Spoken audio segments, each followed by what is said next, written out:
Selling a home is a major transaction. Legal missteps can cost you time, money, and even the deal itself. What disclosures are required? What happens if a buyer finds an issue during the inspection? And how do you protect yourself from unexpected legal pitfalls? Before you sign on the dotted line, listen in as we uncover the most common legal mistakes home sellers make and how to avoid them.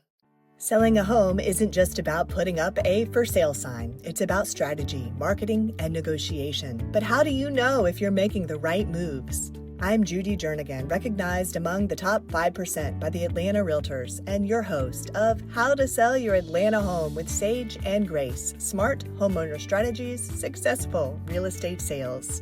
With a background in broadcasting, negotiation, and education, I bring a unique perspective to home sales, helping homeowners sell faster for top dollar and with less hassle, while understanding not just the financial side, but also the logistical and emotional considerations of a move.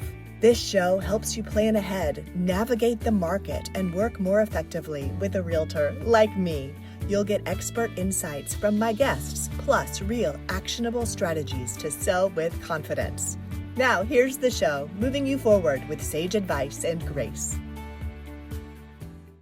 Today, we're joined by Mark Seib, President of Ganek, a real estate law firm serving Atlanta since 1978. Mark has extensive experience representing home buyers, sellers, developers, builders in both residential and commercial transactions. He also teaches continuing education for real estate agents and serves on the board of directors for the Georgia Real Estate Closing Attorneys Association. Ganek handles residential and commercial real estate, relocation transactions, and title insurance while navigating the legal complexities of property sales. Today, Mark shares key legal insights for home sellers, including common legal pitfalls, disclosure requirements, and handling inspection and repair requests. So hi, thanks for joining us. Thanks, Judy. I appreciate you inviting me to join you. What are some of the most common legal pitfalls you see home sellers make? Well, I can say organized sellers who are prompt to provide the necessary information that we ask for really make my life a lot easier and the life of my staff members. So whenever we open a file, one of the things we do day one is we email the seller with a request for seller information. Right. And we have a questionnaire that's 4 or 5 pages long, and it's designed to help us avoid the pitfalls that we often encounter as we prepare for closing. So get that questionnaire filled out right away. That would be very helpful. And being organized. We love those sellers. Not being organized is the big, it can cause legal slowdowns. Yeah. Well, I can give you an example of a few of the questions that we ask. For example, one is, are you as a seller currently in a divorce proceeding? And if they are, that could really ultimately postpone our closing by days or weeks, because we're waiting to make sure that a settlement agreement has been reached in the divorce proceeding, and that has to be accepted by the court.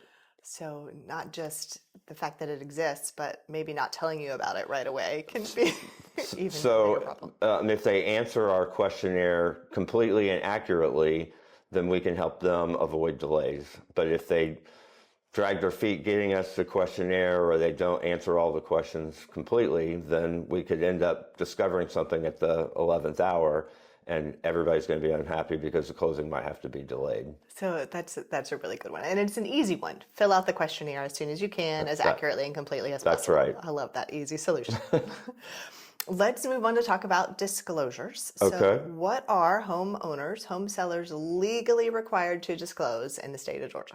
They are not legally required to disclose anything other than, the big exception is latent or hidden defects. So if it's something that they know about that a reasonable inspection would be unable to discover, they are obligated to share that information with their prospective buyers.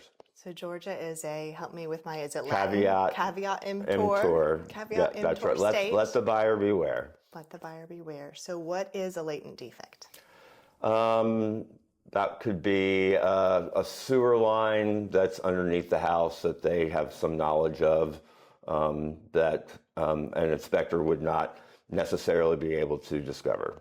That's just the first one that came to mind. But it's a big picture. A latent defect is a defect that could not be found through a normal Through a home inspection. reasonable inspection. So if a home seller isn't sure about a home's condition, should they still disclose potential issues? I think the majority of the real estate community does encourage a seller to complete a seller's disclosure document. That's one of the forms that's promulgated by the Georgia Association of Realtors.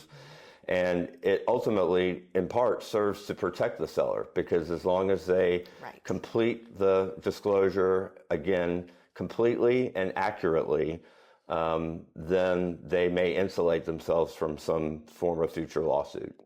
Exactly. And we have different versions of the form. If you've, say, never lived in the home, maybe you inherited it, there's like a shorter version than if you have lived there. And the disclosure form that we use has a really handy page on it that also has, it's a checklist of things that will or will not convey with the property. It's the things that will convey. And that's just really helpful to keep everyone on the same page. Absolutely. And again, it's really important to be careful how that form is filled out, and maybe take a look at it right before your movers show up to remind yourself what you promised you were going to leave behind. Because yes, that can be a very uncomfortable situation at the closing table. We've just come from our final walkthrough, and the refrigerator that was in the garage is gone. Well, there could be a refrigerator in the kitchen and a refrigerator in the garage. So if you're going to leave the one in the kitchen and take the one in the garage, you need to tell your buyers that.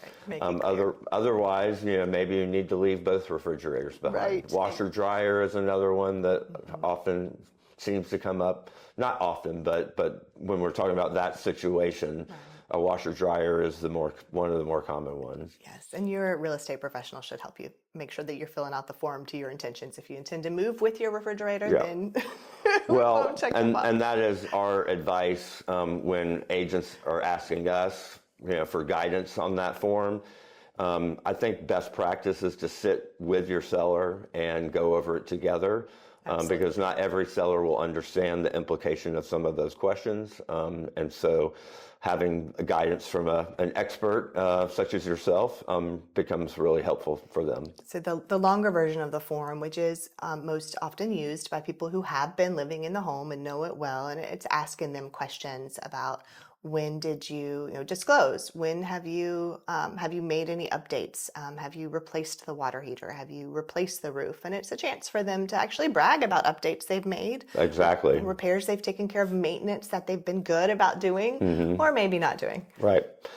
Well, we want them to make sure that they're being as honest as possible when they're answering the questions, but they also don't have to speculate as to answers. So if there's something that they don't know and can legitimately say, I don't know. That's fair. But my general advice would be, when in doubt, try to disclose things that you do have knowledge of to the best of your ability.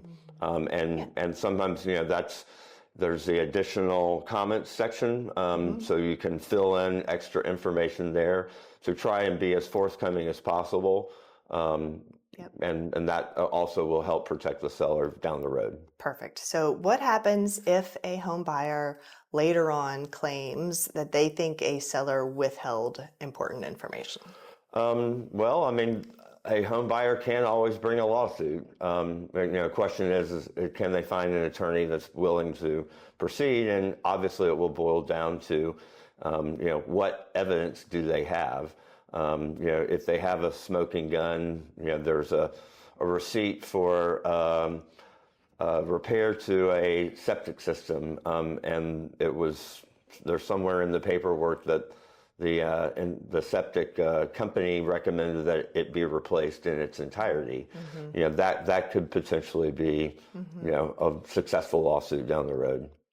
So it's back to, again, it's buyer beware state. So sellers aren't really required to disclose anything, but I'm not sure I'm saying this right. Correct me if I'm wrong. They can't hide things. Make an aggressive action to hide they're things. required to be honest when they answer the questionnaire, so they can't lie and expect to not maybe have problems down the road.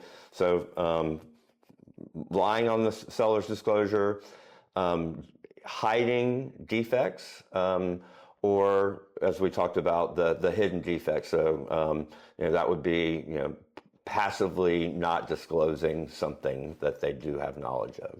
So easy. If you're going to fill it out, be as forthright as you can. That's right. And but if if there was a water leak, let's say it's a condo, and the roof, there was the unit above had a water leak, and the damage wasn't completely repaired, just covering up with paint, that would be actively concealing a problem. That would be not good for sellers to do. As opposed to something like we talked about the sewer line earlier, just something that the seller has knowledge of, and if they stay silent, and the buyer would be unable through their inspector to discover that item, but the seller has knowledge, that would also be a problem, as we discussed. Okay, I'm with you. All right, good tips there. Let's talk about now, so a home buyer is encouraged to use their due diligence period, use their time to do their due diligence and have a home inspection. Buyer beware state, you need to make sure that you are thoroughly investigating the home you want to buy. So from a home seller. And it's important to pick a really good inspector, and I know, I'm sure you have inspectors that you recommend that will be thorough and provide a complete and accurate report. Yeah, there's many really good inspectors in our area. And I'm, of course, happy to connect you with them. That's a good conversation for another day. That's some of the value that you offer, right? Yes, for sure. When that home buyer does, and their inspector does find some surprises, some issues they didn't know about, maybe the homeowner didn't even know about them, what are the seller's legal obligations as far as repairing any issues? A buyer is always, has the, contractual right to request repairs, but the seller is not obligated to agree to make them. I think that may be different in other states, but in Georgia, there's nothing a seller is required to fix. Right? That's correct. If the home buyer has a due diligence period, they're not obligated to buy the home. Yeah. But there's nothing the seller is obligated to repair. Yeah. So the due diligence period is sometimes referred to as the free look. So right. So they can do inspections. Also, they're all described in the body of the purchase and sale agreement. But how the seller responds is completely up to the seller. So just to ask again, from a legal standpoint, does a home seller have to negotiate further once they're under contract? They are not required to further negotiate. Now, hopefully, they are represented themselves by a good seller's agent, and the seller's agent hopefully would encourage them to consider maybe not making the repairs. I know buyer's agents will often say, we don't want the seller to make the repairs. We'd rather have some form of concession, either a contribution towards closing costs or a contribution towards the buyer's agent's commission. So some other monetary way of solving the problem. Which is a way to keep cash in the home buyer's pocket so that they can then use those funds to take care of the concern after closing. Yeah, I often, when I do have a contract that requires the seller to make the repairs, we can often have last minute issues like the day of the closing or even at the closing table where the buyer shows up and says, we just came from our final walkthrough, which we wish that they would not wait until an hour or two before the closing to inspect those repairs that they required the seller to make. And they're often unsatisfied with the quality of work that was performed. So a safer bet is just to negotiate a dollar amount and get that out of the way early on in the process, and then we don't have any last minute issues cropping up. Another legal aspect of closings, a big part of it is issues that can arise with title. Do you have? I know that's something you are an expert on. I am an expert when it comes to title. Absolutely. I've been practicing at this law firm for 25 years and have a couple of years even beyond that before I joined Ganek. We hate and never want a title issue to come up at the last minute. So our process is we open a file the day we get the contract or the title order from the lender, and we order the title search immediately. Those usually come back in 5 to 7 business days, and we immediately begin clearing the report. Some defects to title take a while to fix. So many home sellers, homeowners, don't think about this every day. What do you mean by a defect in title? A simple defect, well, let's talk about normal title clearance. I'm going to look for how many mortgages does the seller have? Does the seller have any liens in their name? Do they owe money on a judgment? Do they owe money to the IRS? Do they owe money to the Georgia Department of Revenue? Do they owe money to their condominium association? So depending on which type of payoff we have to order, some of those can take a while. I mean, the IRS, fortunately, we have like an insider that we can get a payoff from quickly. Not every law firm has that. Department of Labor liens is one that sometimes we require multiple emails and faxes to get the payoff. A second mortgage may require 7 to 10 business days before we can get that. So we want to begin that process as early as possible. And going all the way back to the beginning, our seller information form completed helps us with that process. Gotcha. Yeah. That's what I wanted to know. Yeah. All right. Where can we find you? All over. So I'm based here in our Midtown office. Again, the law firm is Ganek PC.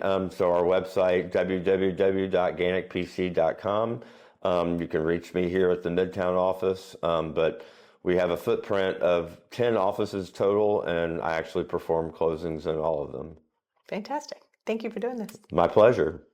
Selling a home comes with a lot of moving parts, and understanding the legal side can help you and your realtor avoid costly mistakes and move forward with confidence. I'm Judy Jernigan, a licensed real estate broker in Georgia and North Carolina. Coming from a family of educators, I believe in empowering homeowners with the information they need to make the best, most well-informed decisions for themselves and their families. I also grew up negotiating in my family's antique business, which shaped my ability to secure the best outcomes for my clients. When you have questions about selling your home or want expert guidance tailored to your personal situation, head to sageandgracere.com to connect with me directly. You can also find all past episodes there, including discussions on title insurance, how to buy before you sell, home staging, proactive home inspections, estate sales, and much more. Be sure to subscribe so you don't miss future episodes. And if you found this helpful, share it with a friend or neighbor who might be thinking about making a move. See you next time. Thanks for joining us on How to Sell Your Atlanta Home with Sage and Grace. I'm Judy Jernigan, and I love helping homeowners sell smarter with less stress and better results. Who do you know with real estate questions? Please connect us so we can make confident, well-informed decisions and get the best possible outcomes together. If you enjoyed this episode, be sure to like, subscribe, and leave a 5-star review. It helps more homeowners get the smart strategies they need for a successful sale. Head to sageandgracere.com to learn more about working with me and the Sage and Grace real estate team. Explore all our show episodes, and when you're ready, book a chat directly with me, Judy Jernigan, moving you forward with sage advice and grace.